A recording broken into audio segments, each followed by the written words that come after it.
Nuer History and Cultural Relations. I am Daniel Ray, journalist and actor, and thanks to Jackdieng Gatkek, Manyang Rik, for script writing and his approval to record this Nuer history and cultural relations. Jackdieng Gatkek explained it in his article.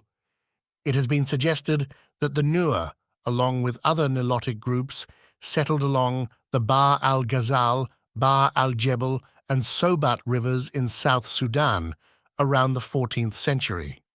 That is where they acquired their techniques for animal domestication. When other groups migrated southward in search of more elevated terrain to avoid floods, the Nuer stayed where they were.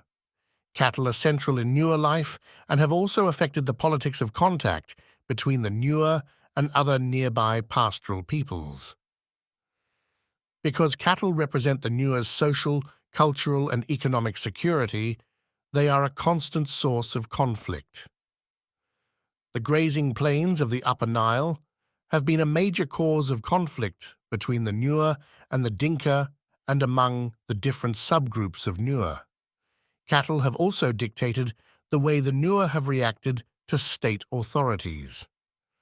The successive governments in Khartoum have mandated that cattle in all Nilotic areas be incorporated into the state economy. Taxation was one method for achieving that aim. Requiring the Nuer to pay taxes in cash in a cashless economy where paid labor did not exist ensured that the Nuer would have to sell their cattle. The effort by the North to commercialize Nuer cattle has historically caused the Nuer to challenge the government, including their participation in the current war. Among the Nuer, the government's efforts to commercialize their cattle has been seen as an assault on their identity.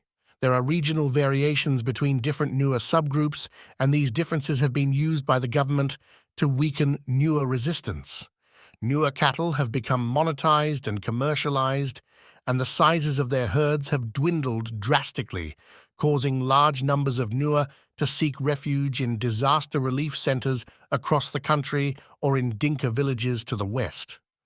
Nuer land is in the swamps of the Upper Nile, and villages are grouped according to the lineage system into the few elevated areas. Because of the environment, the Nuer engage in a nearly constant movement between the cattle camps of the dry season and villages in the few mildly elevated parts of the territory where they grow millet. Thanks for listening. I am Daniel Ray, Nuer History and Cultural Relations. I am Daniel Ray, journalist and actor,